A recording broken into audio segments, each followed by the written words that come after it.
Alhamdulillahi Rabbil Alamin wa bihi nasta'inu ala umuri dunya waddin wassalatu wassalamu ala ashrafil anbiya'i wal mursalin sayyidina Muhammadin wa ala alihi wa sahbihi ajma'in. Asyhadu an la ilaha illallah wahdahu la syarika lah wa asyhadu anna Muhammadan abduhu wa rasuluh la nabiyya wa la rasula ba'dah. Rabbi shrah li sadri wa yassir li amri wahlul 'uqdatam min lisani yafqahu qawli. Rabbi zidni 'ilman warzuqni fahman. Rabbi ighfir li wa li walidayya warhamhuma kama rabbayani shaghira. Qala Allah ta'ala fi kitabihil karim.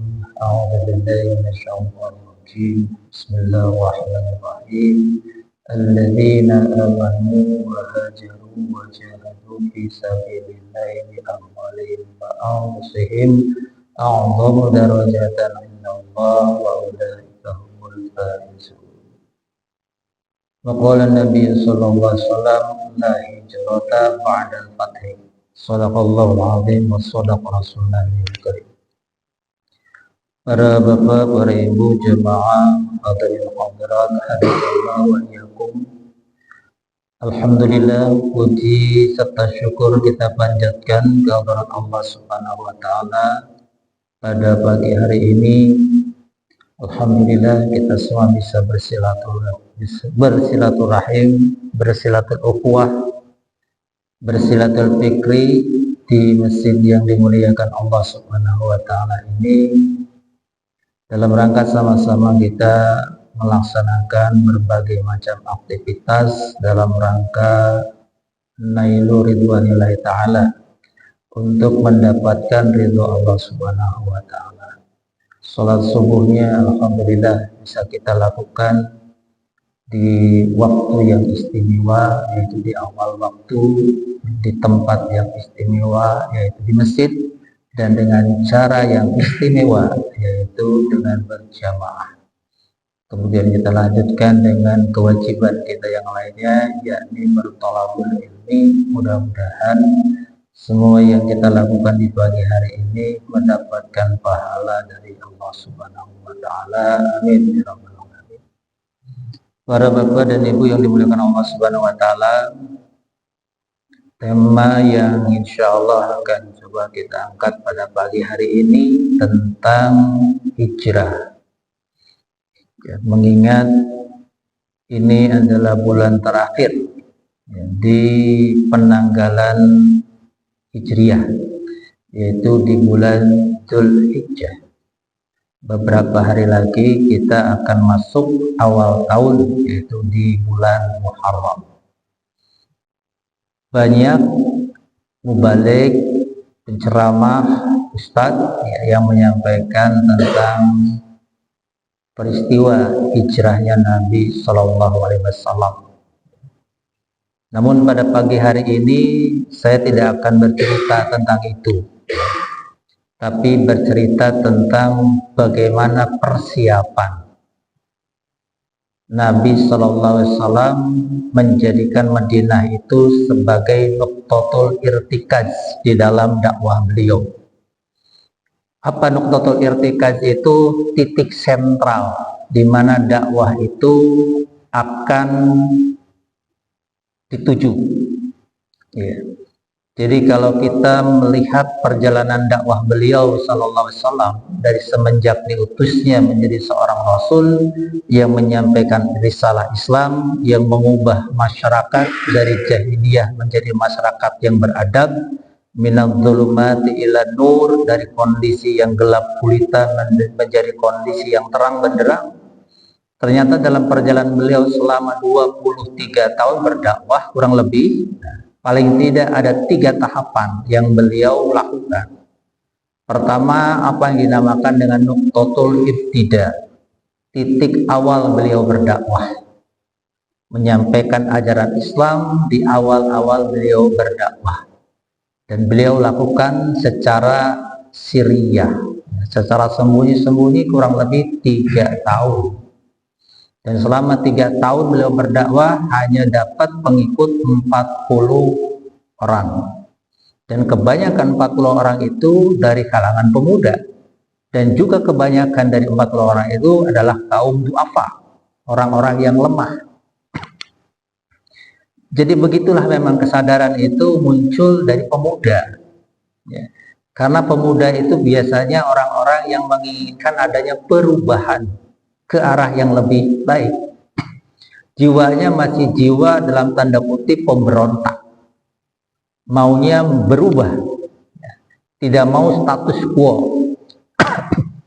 Terlebih lagi yang dihadapannya adalah masyarakat yang jahiliyah, yang secara rasional itu tidak mungkin mereka bisa hidup secara beradab di tengah-tengah masyarakat yang jahiliyah seperti itu.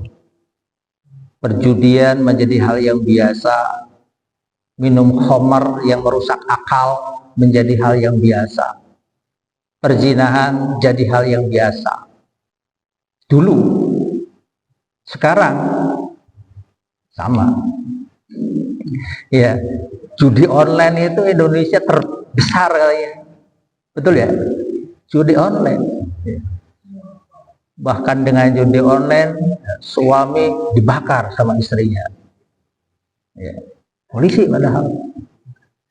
Zaman dulu judi sudah menjadi hal yang biasa. Sekarang luar biasa. Di luar kebiasaan. Ya. Perzinahan merajalela di tengah-tengah kita.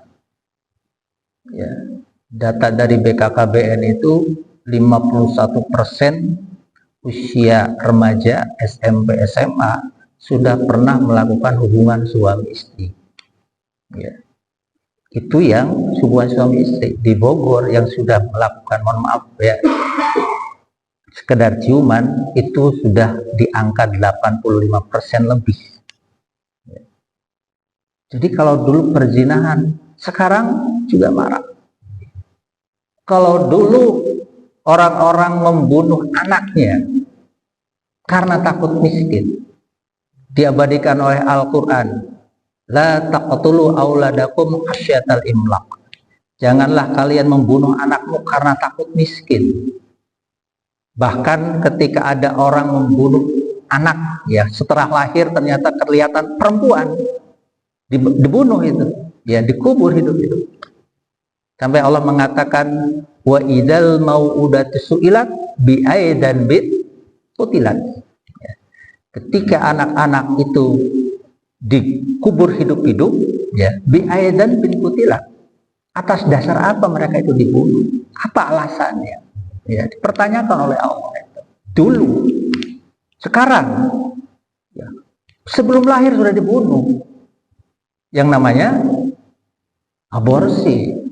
Ya. Kalau dulu mah lahir dulu baru dibunuh, kalau sekarang sebelum lahir ya sudah dibunuh. Ya itulah ya saat ini, sehingga Syekh Muhammad Al-Ghazali menyatakan bahwa sekarang ini jahiliyah modern. Ya.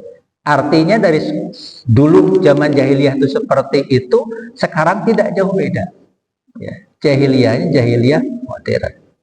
Nah, kitalah yang semestinya menjadi sahabat-sahabat Nabi yang dulu pernah menyadarkan masyarakat jahiliyah, yang akhirnya minaz-zulumati ila nur, mereka berhijrah dari zaman kegelapan menjadi zaman yang terang benderang. Nah, agar kita menjadi orang-orang yang seperti sahabat, agen perubahan itu, maka kita harus melayakkan diri seperti mereka, seperti para sahabat. Kalau kita tidak melayakkan diri seperti para sahabat, yaitu agen perubahan, jangan-jangan kita menjadi bagian dari orang-orang yang dirubah. Ya. Jadi objek, bukan jadi subjek. Nah, itu 3 tahun beliau berdakwah, 40 orang. Nah, kemudian ada fase nuqtatul intilaq, fase beralih, ya. Peralihan dari satu tempat ke tempat lain. Dari satu fase ke fase lain, di mana Nabi SAW ya berdakwah secara terang-terangan, menyampaikan Islam. Resikonya tentu ada dibandingkan dengan sembunyi-sembunyi. Sembunyi-sembunyi aman, Tapi opini tentang Islam tidak banyak diketahui oleh masyarakat karena sembunyi-sembunyi. Tapi ketika disampaikan secara terang-terangan, opini Islam lebih masif, melebar, meluas kemana-mana. Tidak hanya di Mekah, di luar Mekah pun berbicara tentang Islam. Ya, bahkan cerita awal mula sahabat Nabi Abu Dzar Al-Ghifari, beliau itu adalah dari suku Ghifar. Suku Ghifar itu lebih dekat ke Madinah dibandingkan dengan ke Mekah. Tapi beliau sudah punya informasi bahwa di Mekah ada seorang yang mengaku sebagai nabi. Akhirnya beliau datang ke Mekah hanya untuk berislam jauh dari Ghifar, suku Ghifar. Ini karena dakwah secara terbuka. Ya. Resikonya penganiayaan, ta'dzib, muqoto'ah, pemboikotan selama 3 tahun, diayah, propaganda negatif. Dibuatlah propaganda negatif kepada Nabi Sallallahu Alaihi Wasallam sebagai seorang kahin, dukun, Nabi sebagai seorang sahir, penyihir, Nabi sebagai seorang apalah, majnun, bahkan sebagai orang yang gila. Itu disematkan oleh mereka agar orang-orang Arab tidak lagi terpengaruh oleh Muhammad. Keinginan mereka seperti itu. Dan itu resiko dari dakwah terbuka. Ya, ada sesuatu yang didapat, ya, baik nilai-nilai positifnya, tapi juga resikonya ada. Tapi begitu harus dijalani oleh orang-orang yang mengemban dakwah. Sampai akhirnya, ya, Madinah, orang-orang dari suku Aus dan Khazraj yang saat itu bernama Yathrib datanglah ke Mekah untuk beribadah haji. Saat itu Nabi memandang bahwa orang-orang Mekah sulit untuk bisa diajak berubah. Yang ada tadi menolak, menganiaya, melakukan perlawanan, ya, selama kurang lebih 13 tahun beliau berdakwah. Sehingga masyarakat Mekah itu dikenal masyarakat yang jumud, masyarakat yang beku. Beku itu memang tidak mau berubah. Dia sangat kuat terikat dengan apa yang telah dilakukan oleh nenek moyang mereka. Ya, betapapun yang dilakukan oleh nenek moyang mereka itu keliru, tapi mereka tidak mau berpikir dan tidak mau berubah. Tetap kekeh dengan kekeliruannya dan mempertahankan kekeliruan itu. Wa idza qila lahum ittabi'u ma anzalallahu qalu bal nattabi'u ma alfaina 'alaihi aba'ana awalau aba'ukum la yaqiluna syai'an wa la yahtadun, kata Allah. Ketika dikatakan kepada mereka orang-orang kafir Quraisy itu, ittabi'u ma anzalallah, ikutilah apa yang telah diturunkan oleh Allah Subhanahu wa taala. Agama tauhid, agama yang tidak mensekutukan Allah dengan yang lainnya, hanya menyembah kepada yang bisa memberikan manfaat dan bisa memberikan madarat. Jangan menyembah kepada sesuatu yang tidak bisa memberikan manfaat dan tidak bisa memberikan madarat, yaitu berhala-berhala yang mereka buat. Ittabi'u ma anzalallahu. Qalu, mereka menjawab, bal nattabi'u ma alfaina 'alaihi aba'ana. Tidak. Kami tetap dengan apa yang telah dicontohkan oleh bapak-bapak kami, oleh nenek moyang kami, menyembah berhala, Lata, Uzza, Manat, Hubal. Dan sejarah berhala-berhala itu ada di Mekah. Itu dibawa oleh seorang namanya Amr bin Luhai. Beliau ada seorang saudagar, termasuk tokoh di Mekah saat itu. Suatu saat beliau berdagang ke Syam. Di Syam beliau melihat ada orang-orang menyembah berhala, ya, patung. Kemudian di pinggir-pinggir sana itu ada tokoh-tokoh yang menjual patung yang nanti dijadikan sebagai sesembahan. Amr bin Luhai, karena dia ada seorang saudagar, pengusaha, naluri bisnisnya jalan. Ini kalau dibawa ke Mekah, wah, pasti menguntungkan ini bisnis berhala ini. Ya, Akhirnya dibuatlah cerita-cerita terkait dengan bagaimana penyembahan kepada patung. Dulunya, ya, orang-orang Mekah itu memiliki ajaran milah Ibrahim. Ya. Tidak dikatakan apa, ya, milah Ibrahim, mengikuti syariatnya Nabi Ibrahim. Ini kalau nyender. Nah, akhirnya dibawalah patung-patung itu, termasuk yang besar, dibeli oleh Amr bin Luhai, dibawa ke Mekah. Kemudian dipropagandakan, dipromosikan, ya. Akhirnya jadi sembahan karena dia tokoh di masyarakat Mekahnya, dia pengusaha, saudagar, ya. Jadi mudah untuk mempengaruhi masyarakat jahiliyah itu. Akhirnya menyembahlah mereka kepada berhala, ya, Lata, Uzza, Manat, Hubal. Dan itu bertahun-tahun mereka lakukan tanpa berpikir, apakah benar enggak ini sesembahan seperti ini, ibadah seperti ini. Seperti Umar bin Khattab pernah merasa tersenyum dengan perilakunya pada zaman dahulu. Dibuatlah berhala untuk disembah. Berhala itu dibuat dari adonan seperti kue dan disembah. Tapi pada saat lapar, nggak ada makanan, terpaksa Tuhan yang disembah itu dimakan. Ya. Mungkin bahasanya tingheling, Tuhan mohon maaf gitu ya. Ya karena lapar ya terpaksa kami memakanmu gitu. Sampai tersenyum kan Umar bin Khattab mengingat masa-masa lalu seperti itu. Secara logika kan di luar nurul tuh, ya. Yang seperti itu, ya, tidak masuk akal. Tapi kekeh. Sehingga Allah katakan, awalau kana aba'ukum la yaqiluna syai'an wa la yahtadun. Meskipun bapak-bapak kalian itu tidak berakal, dalam arti tidak punya rasio, ya, rasio, tidak berpikir secara rasional tentang sesembahan itu.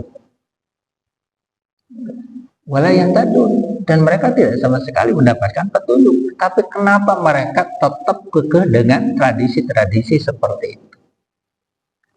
Inilah yang dilakukan oleh para nabi, ya, mengajarkan agama tauhid, termasuk juga Nabi Ibrahim alaihissalam kepada Raja Namrud yang menyembah berhala. Ajaran rasional Islam ini disentuh kepada mereka-mereka yang tidak mau berpikir tentang apa yang mereka sembah. Dihancurkanlah patung-patung itu. Kemudian disematkanlah kapak yang untuk menghancurkan itu di berhala yang paling besar. Raja Namrud marah, siapa yang menghancurkan ini? Patung-patung sesembahan ini. Kata Nabi Ibrahim, dia berhala yang paling besar. Kata Raja Namrud, tidak mungkin. Dia kan benda mati. Mana mungkin bisa menghancurkan patung? Buktinya itu kapaknya ada di tangan dia. Tidak mungkin, ya, dia benda mati. Kata Nabi Ibrahim kan kurang lebih, kenapa sudah tahu dia benda mati, tidak punya kekuasaan, tidak bisa memberikan madarat dan manfaat sedikit pun, kalian sembah? Inilah ajaran Islam, ajaran yang dibawa oleh para nabi, ajaran yang rasional, aqidatun aqliyatun yanbatiku an hanizam. Itulah Islam. Akidahnya akidah akliyah, akidahnya akidah rasional, jauh dari khurafat, jauh dari hal-hal yang sifatnya imajinasi. Ya. Yanbatiku an hanizam. Yang terlahir, terpancar darinya itu aturan-aturan tentang kehidupan. Jadi rasional akidah Islam. Nah, karena jumudnya masyarakat Mekah ini, bahkan terjadi banyak penolakan, akhirnya Rasulullah pergi keluar Mekah untuk berdakwah. Karena ajaran Islam bukan hanya untuk Mekah, bukan hanya untuk satu kaum yaitu Quraisy, tapi wa ma arsalnaka illa kafatan linnas, bahwa kami tidak mengutus engkau Muhammad kecuali untuk seluruh umat manusia, berkulit hitam, berkulit putih, berbagai macam warna kulit, bahasa, untuk seluruh umat manusia. Akhirnya Nabi berdakwah keluar Mekah. Ya, ini nuqtatul intilaq, ya, titik tolak. Taif, di Taif tidak diterima, bahkan dilempari oleh para sufaha, ya, anak-anak bodoh yang dibayar, ya, dilempari Nabi sampai berdarah. Ya. Kemudian, ya, beliau berdakwah memanfaatkan musim haji. Inilah Nabi. tidak pernah menyerah, pantang putus asa, tidak pernah frustasi. Tolak di sini, ke sana, ditolak ke sana, ke sini. Begitu terus mencari celah. Seperti air. Tambak di sini, cari punya celah. Tutup di sini, cari celah yang lain. Begitu. Usaha itu harus seperti itu. Apalagi ini usaha dakwah. Amanah dari Allah, di mana Nabi diutus sebagai utusannya menyampaikan risalah Islam. Seorang Nabi wajib memiliki sifat amanah, tidak khianat. Akhirnya memanfaatkan tuh waktu-waktu musim haji yang dimana berbagai macam orang dari berbagai macam penjuru datang ke Mekah untuk beribadah haji. Tentu hajinya beda dengan haji yang nanti sudah disyariatkan Islam. Gitu ya. Haji bahasa jahiliyah itu masih hajinya haji mereka, kadang-kala telanjang, ya, telanjang mereka untuk bertawaf itu. Ya, sampai Allah katakan, ya bani Adam, khudzu zinatakum inda kulli masjidin. Wahai bani Adam, kalau masuk masjid hendaklah menggunakan perhiasan-perhiasan, maksudnya pakaian yang pantas, yang bagus. Ya, yang ke masjid sholat pakai kaos partai, coblos. Nah, ke masjid sholat ya pakai kaos hadiah obat nyamuk King Kong misalnya. Ya, pakai pakaian yang pantas. Khudz zinatakum inda kulli masjidin. Tidak hanya Masjidil Haram, semua masjid. Kalau masuk ke masjid pakai pakaian yang indah-indah, yang baik-baik, yang bagus-bagus. Tanda bersyukur kita kepada Allah. Bedakan dengan orang-orang kafir Quraisy. Mereka berhaji. Nah, datanglah dari kaum Khazraj, salah satu kaum yang ada di Yathrib, Madinah. Ya. Madinah Makkah itu berapa kilo? Ya, ada yang pernah ke sana ya. Sekitar 450 km. Ya. Kalau menggunakan jalan tol sekarang itu hampir 6 jam ya, perjalanan dari Mekah ke Madinah atau dari Madinah ke Mekah itu. Dulu berhari-hari, ya hampir 1 bulan. Mereka beribadah haji, kaum Khazraj. Nah, disinilah. Ya.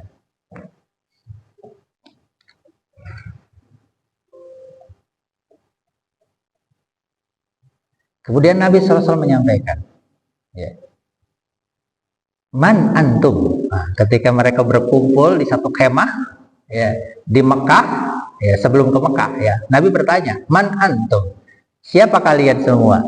Qalu, mereka menjawab, nafaru min Khazraj, kami ini rombongan dari suku Khazraj, nun jauh di sana ya, di Madinah, di Yathrib. Qala amman mawali Yahud, apakah kalian ini adalah sekutu ataupun temannya orang-orang Yahudi? Ya. Nabi tahu ya, di Madinah itu ada Yahudi. Ya. Meskipun Nabi saat itu ya, secara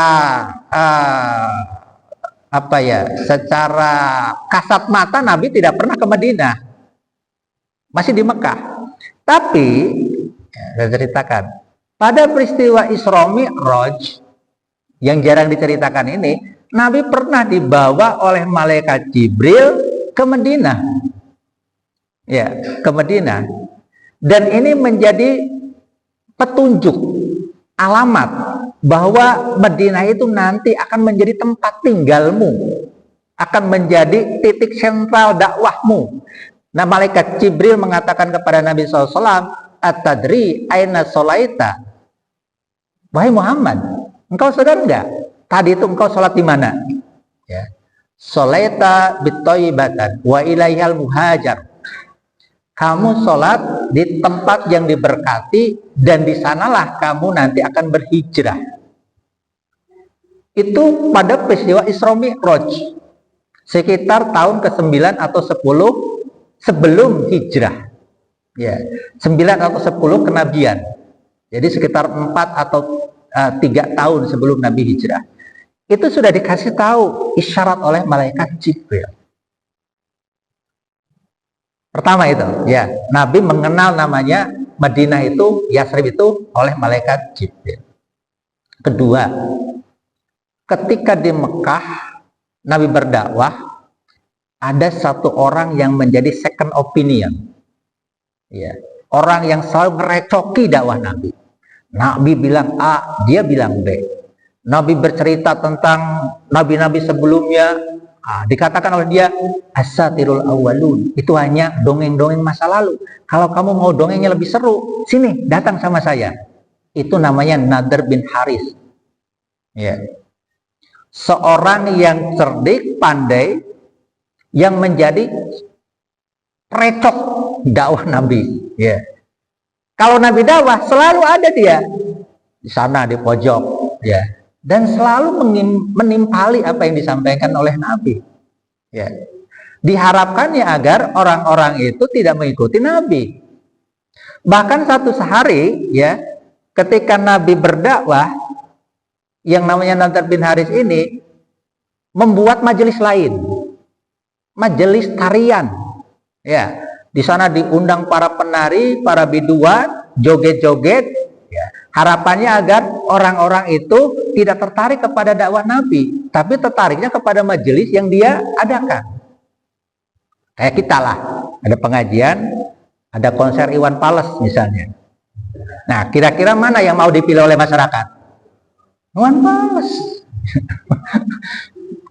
Apalagi pengajian, pengajian tiap minggu ada, Iwan Fals jarang-jarang datang. Nah, Nadr bin Haris begitu, untuk memalingkan fokus, ya, orang-orang Arab, ya, saat itu dia buat majelis itu, ya, majelis tandingan itu. Nah, satu hari orang-orang, para tokoh kafir Quraisy ini, Abu Sufyan, Abu Jahal, punya inisiatif. Dengan begitu gigihnya Nadr bin Haris dan begitu lihainya Nadr bin Haris dalam memukau masyarakat untuk menghalangi dakwah Nabi, akhirnya Nadr bin Haris dikasih beasiswa, ya, dikasih beasiswa oleh para pemimpin tokoh Quraisy itu. Kamu pergi ke Madinah, ya, sana kamu sekolah di Madinah, ya, sama sekolahnya orang-orang Yahudi, ya. Nah, di sana orang-orang Yahudi akan menyampaikan cara bagaimana untuk menghentikan dakwah Muhammad, gitu, ya. Jadi orang-orang Makkah itu sudah tahu, ya, di Madinah itu ada orang Yahudi. Berangkatlah si Nadr bin Haris ini, ya, sekolah di Madinah, ya, bukan di Ummul Qura, ya, tapi di sekolahnya orang Yahudi, ya, Ummul Qura di Mekah. Kemudian dikasih tahu sama Yahudi, ini kasih 3 pertanyaan kepada Muhammad, ya, dan dia pasti tidak akan bisa menjawab. Tapi kalau dia bisa menjawab, pasti dia nabi. Tapi kemungkinan dia tidak bisa jawab. 3 pertanyaan. Ya. Pertama, tanyakan kepada dia kisah tentang Ashabul Kahfi, para penghuni gua Kahfi. Karena di dalam literatur mereka, orang-orang Yahudi, diceritakan juga tentang Ashabul Kahfi. Tanyakan kepada Muhammad. Kemudian kedua, tanyakan kisah tentang Dzulqarnain. Ya, seorang raja yang menguasai timur dan barat, sehingga dikenal dengan Dzulqarnain, yang memiliki 2 tanduk. Ya. Tanyakan kepada dia, pasti dia tidak bisa jawab. Yang ketiga, tanyakan kepada Muhammad, apa itu ruh? Pasti dia tidak bisa jawab. Akhirnya pulanglah si Nadr bin Haris ini berbekal 3 pertanyaan itu. Kumpulkan masyarakat saat itu, ditanyakan kepada Nabi, apa itu Ashabul Kahfi, apa itu Dzulqarnain, dan apa itu? Ternyata Nabi dikasih wahyu oleh Allah tentang pertanyaan Ashabul Kahfi, tentang pertanyaan Dzulqarnain, ada di surat Al-Kahfi itu. Dijawab oleh Nabi. Tentang apa itu ruh juga Allah turunkan. Yas'alunaka 'anir ruh, qulir ruhu min amri rabbi. Jawab. Ya, selesai. Tapi tetap tidak mau beriman juga mereka. Ya. Jadi itu, orang Yahudi itu adalah salah satu penduduk di Madinah. Nah, Nabi bertanya kepada yang naik haji itu, berangkat haji itu, apakah kalian temannya orang-orang Yahudi di sana? Qalu, mereka menjawab, na'am, betul. Ya, kami adalah temannya orang-orang Yahudi di Madinah. Apa tajlisuna ukallimukum? Apakah boleh kita duduk-duduk ya agar aku menyampaikan sesuatu kepada kalian? Qalu bala. Mereka bilang boleh, boleh. Ya, akhirnya mereka duduk-duduk ngopi lah bersama Nabi ya. Kemudian Nabi menyampaikan Islam di sana. Menyampaikan ajaran Islam kepada mereka. Kemudian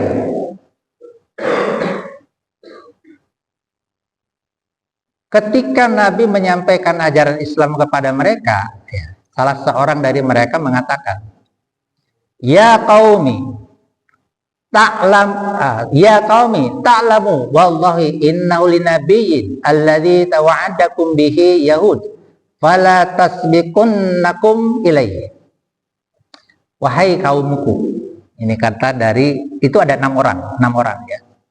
Wahai kaumku, wallahi demi Allah, sesungguhnya dia itu seorang nabi ya, yang telah dijanjikan oleh orang Yahudi kepada kita. Fala tasbiqunnakum ilai, dan janganlah kita keduluan sama orang Yahudi itu. Kenapa? Karena informasi yang mereka dapatkan ya, dari kaum Aus dan Khazraj itu bahwa kata orang Yahudi nanti akan ada nabi terakhir, dan ketika ada nabi terakhir kami akan beriman kepada dia dan kami akan bersama dia memerangi kalian, memerangi orang-orang Aus dan Khazraj. Cerita orang Yahudi di Madinah begitu. Maka kata orang-orang Khazraj ini jangan keduluan oleh orang Yahudi ya, kalau keduluan sama orang Yahudi dia nanti akan bergabung dengan orang Yahudi, membunuh kita, menyerang kita. Itu memang, mohon maaf ya, Aus dan Khazraj itu level pendidikannya di bawah orang Yahudi. Sehingga orang Yahudi yang dalam tanda kutip cerdik itu, banyak dia memanipulasi orang-orang Khazraj, Aus dan Khazraj. Jadi saya cerita begini ya, komposisi penduduk Madinah saat itu, pertama adalah penduduk asli kaum Aus dan Khazraj. Mereka adalah asalnya itu dari Yaman, dari negeri Sabah ya. Kemudian menempati tempat ya di Madinah atau Yathrib dan beranak pinak. Dan dua Aus dan Khazraj, dua suku ini itu dulunya bersaudara, satu keturunan, satu anak, satu ayah, satu ibu, sekandung. Ya, entah mungkin di di level keberapa ya, di Janggawareng atau udeg-udeg lah di atasnya itu. Ini satu keturunan ya. Nah, mereka ya selama 120 tahun Aus dan Khazraj ini berperang.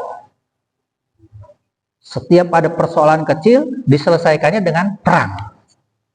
Itu yang terjadi di antara mereka. Perang saudara itu menjadi kebiasaan buat kaum Aus dan Khazraj.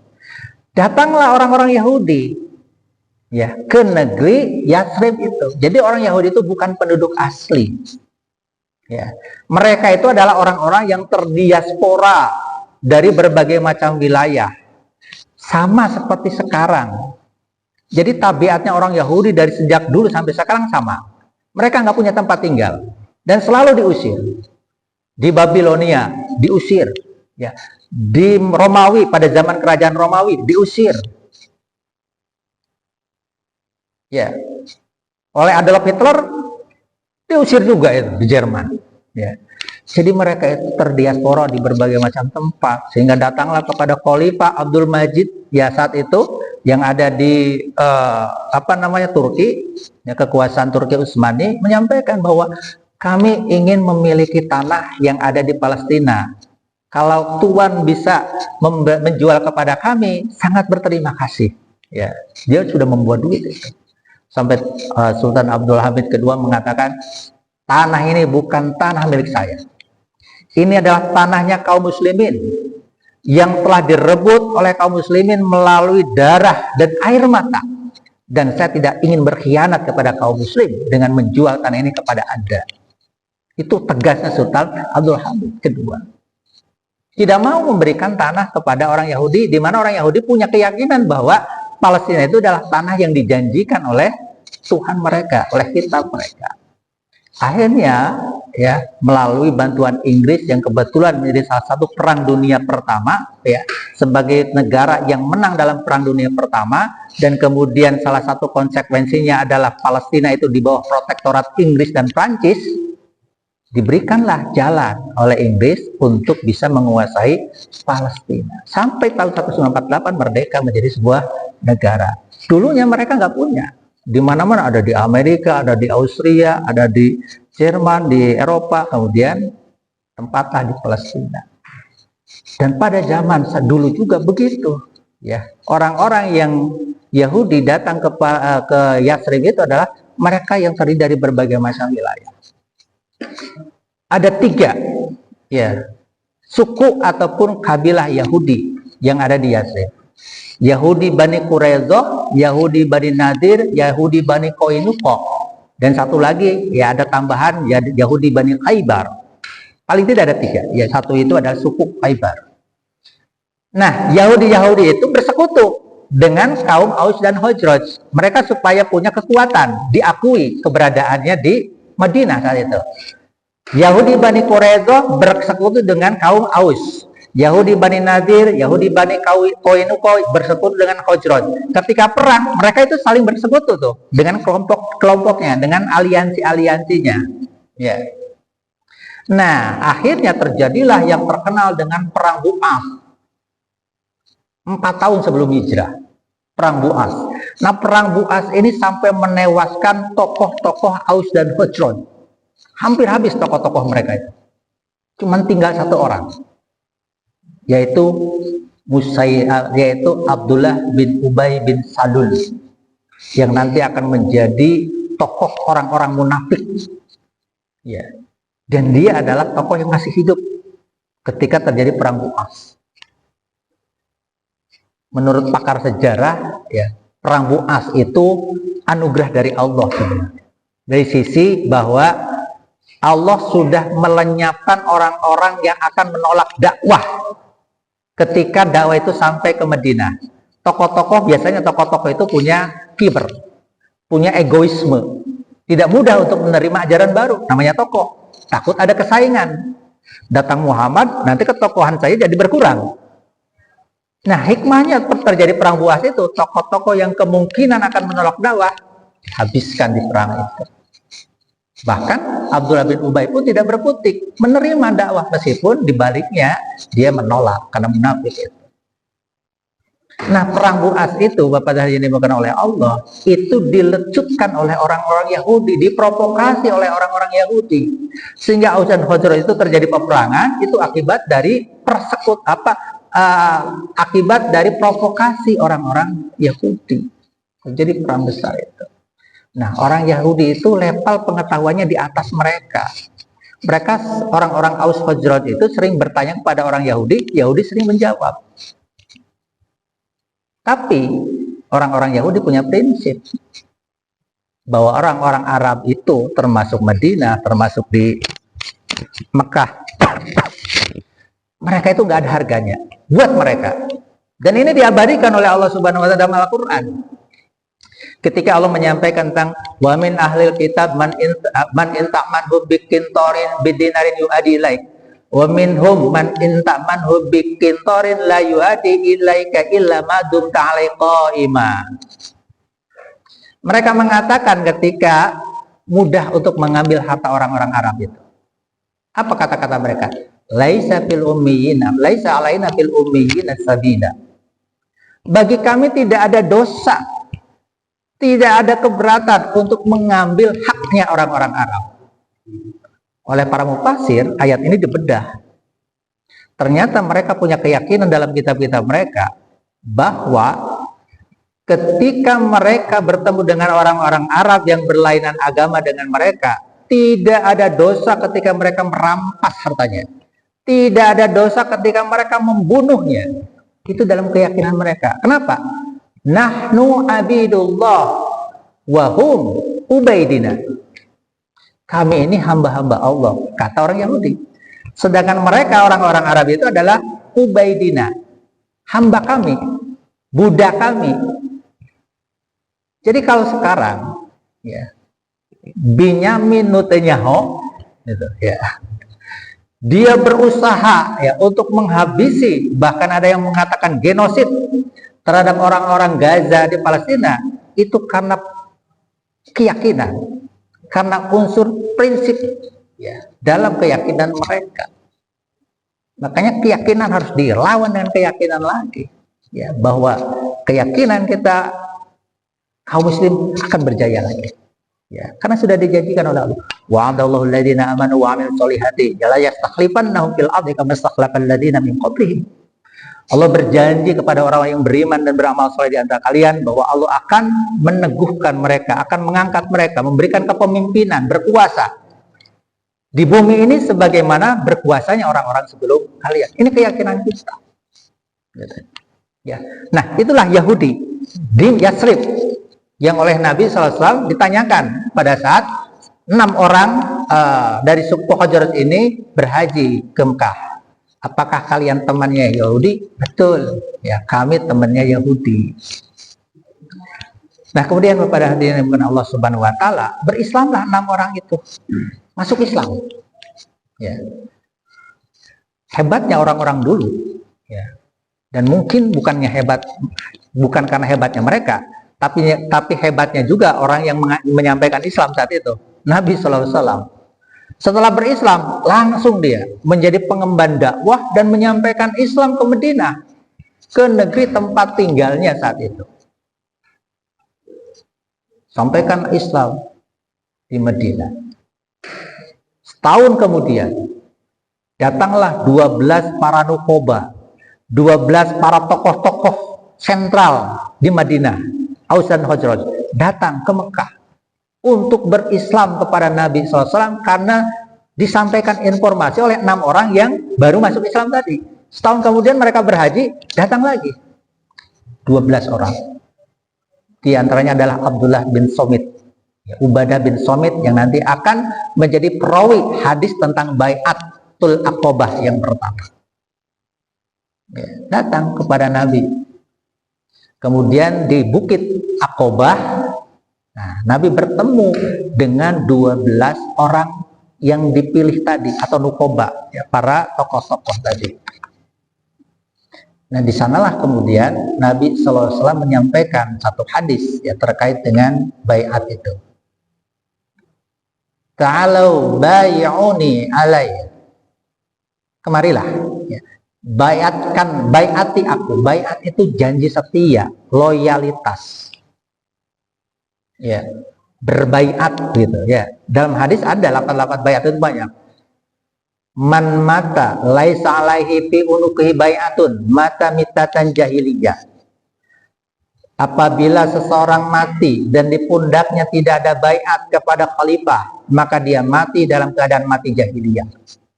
Atau dalam hadis riwayat Muslim dikatakan, idza buyi'a ali khalifatain faqtulul akhiru minhuma. Apabila dibaiat 2 orang khalifah, maka bunuhlah salah satu di antaranya. Ya, karena harus ada satu, nggak boleh berbilang. Ya. Itu baiat itu pengangkatan dan janji setia. Tapi ya, oleh para ahli tarikh dibedakan Bai'atul Aqobah pertama dengan Bai'atul Aqobah kedua. Nah, ini yang cerita ini adalah Bai'atul Aqobah pertama. Nanti setahun kemudian itu Bai'atul Aqobah kedua yang diikuti oleh lebih banyak lagi, 73. Ya, orang-orang dari Aus dan Khazraj, dan diantaranya adalah kaum wanita datang ke Mekah untuk berbaiat kepada Nabi. Bedanya antara Bai'atul Aqobah pertama dan Bai'atul Aqobah kedua, kalau Bai'atul Aqobah yang pertama itu baiat kenabian. Membaiat Nabi sebagai seorang Rasul, utusan Allah. Sehingga lafaz baiatnya terkait dengan risalah yang dibawa oleh Nabi Shallallahu Alaihi Wasallam. Sementara Bai'atul Aqobah kedua yang diikuti oleh 73 kaum Aus dan Khazraj itu adalah Bai'atul Harb, baiat perang, baiat di mana Nabi diangkat menjadi seorang pemimpin oleh mereka. Dan ini menjadi legitimasi bagi Nabi untuk berhijrah ke Madinah. Ya. Jadi persiapan hijrah itu tidak ujuk-ujuk. Ya. Ada 3 tahun Nabi melakukan persiapan. Dari sejak diinformasikannya oleh malaikat Jibril bahwa sadarkah engkau di mana engkau itu sholat? Nah gitu kan tadi ya, bahwa engkau sholat di tempat yang diberkahi, di tempat yang baik, dan di sanalah ya kau akan berhijrah. Persiapannya tadi 6 orang kemudian masuk Islam, menyampaikan dakwahnya. Tahun kemudian 12 orang lagi datang kepada Nabi di Aqabah, di Baiat, masuk Islam, kemudian balik lagi. Tahun kemudian 73 orang di Baiat, ya kemudian balik lagi. Persiapan supaya apa? Madinah ketika Nabi berhijrah sudah kondusif, tidak ada lagi persoalan. Bahkan sebelum Nabi berhijrah, hampir di Madinah itu tidak ada satu rumah pun yang tidak membicarakan tentang Islam. Jadi sudah menjadi public opinion Islam itu, sudah menjadi opini umum bahwa akan ada ataupun telah ada seorang Nabi utusan Allah. Semuanya berbicara tentang Islam. Nah, sehingga bagaimana pengkondisian Madinah agar menjadi pusat dakwah Islam itu sudah dipersiapkan oleh Nabi sebelum Nabi berhijrah. Nah, ketika Nabi berhijrah kan langsung disambut Tola'al Badru alaina dan seterusnya dan seterusnya. Ya. Nah, apa lafaz baiat ini? Sampai jam berapa? Iya. Lama ya kalau sejarah itu, ya. Satu lagi ya, ini kita mengenal lafaz baiat saja. Ya, pertama, ini karena baiatnya baiat kenabian, ya bukan baiat perang. Kalau baiat perang itu sudah mereka menyampaikan loyalitasnya, siap bersama Nabi di belakang Nabi. Ya, ini baiat tentang kenabian, ya sehingga mereka akan mentaati risalah yang dibawa oleh Nabi. Allah tusyriku billahi syai'a. Apa lafaz baiat itu? Janganlah kalian mensekutukan Allah dengan sesuatu pun. Ini prinsip dalam Islam. Ya, artinya mereka harus menyembah Allah saja, nggak boleh bersekutu. Wala tasriku wala tajnu. Kalian tidak boleh mencuri, tidak boleh berzina, wala taqtulu auladakum, tidak boleh juga membunuh anak-anak kalian. Tidak boleh bermaksiat kepadaku dalam hal yang baik. Ya. Ini prinsip-prinsip umum. Ajaran yang dibawa oleh Nabi, ya, ini adalah prinsip umum yang oleh semua manusia pasti membenarkannya tanpa melihat agama. Ini universal. Tidak boleh berzina. Saya yakin semua agama sama. Ya, tidak menginginkan ada umatnya berzina. Tidak boleh mencuri, sama. Semua agama menginginkan orang-orangnya tidak mencuri milik orang lain. Tidak boleh membunuh, sama. Ya, setiap agama melarang. Ini prinsip, kecuali la tusyrik billah. Karena justru ini sesuatu yang prinsip, kekeh kamu ataupun siapapun tidak boleh menyekutukan Allah dengan sesuatu pun. Ya mau agama apa terserah, yang penting tidak menyekutukan Allah, masuk Islam maksudnya.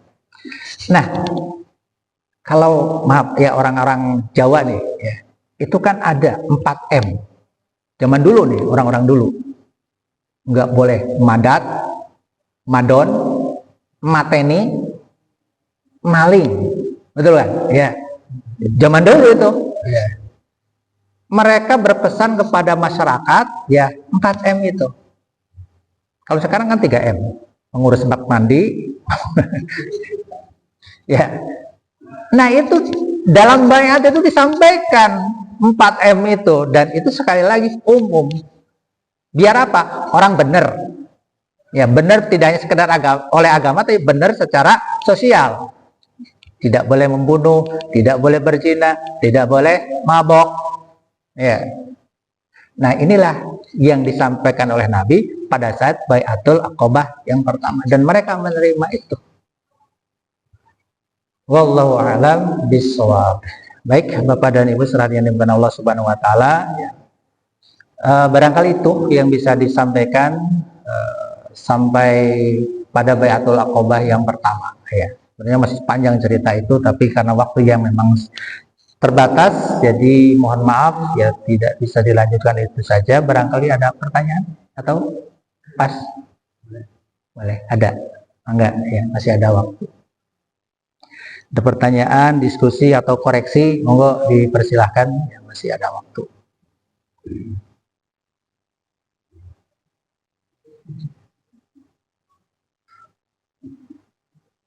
Pas saja. Ya. Baik ya Bapak dan Ibu, setelah diingatkan Allah Subhanahu wa taala, itulah ya, bagaimana perjalanan dakwah beliau yang ternyata penuh dukanya ya dibandingkan dengan suka. Ya, kan ada suka ada duka, tapi dakwah beliau itu kalau dilihat penuh dukanya. Ya.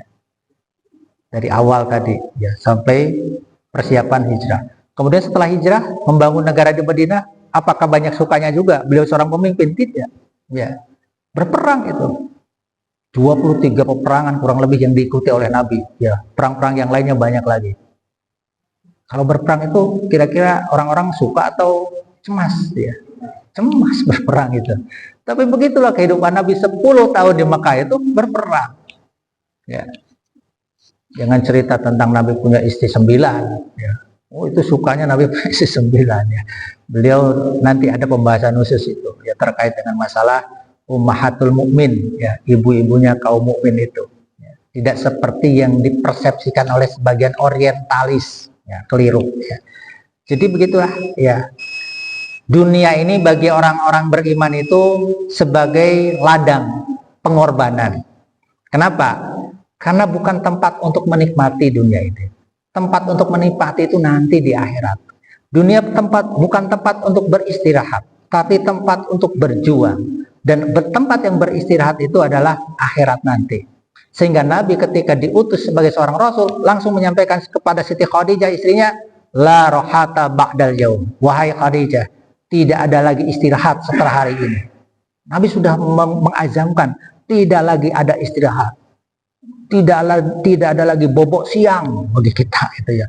Berjuang, berjuang dan berjuang. Dan itulah bagaimana kecintaan Nabi kepada Islam, kepada Allah dan kepada kita. Ya, begitu rupa beliau itu berjuang, bahkan siap menyerahkan nyawanya untuk kita. Ya, sampai Islam hadir di tengah-tengah kita tentu karena jasa-jasa beliau dan juga para sahabatnya. Allahumma sholli ala sayyidina Muhammad wa ala ali sayyidina Muhammad. Baik, Bapak dan Ibu yang dimuliakan Allah Subhanahu wa taala, kita akhiri dengan membaca doa kifarat akhir majelis. Subhanaka Allahumma bihamdika asyhadu an la ilaha illa anta astaghfiruka wa atubu ilaik. Wassalamualaikum warahmatullahi wabarakatuh.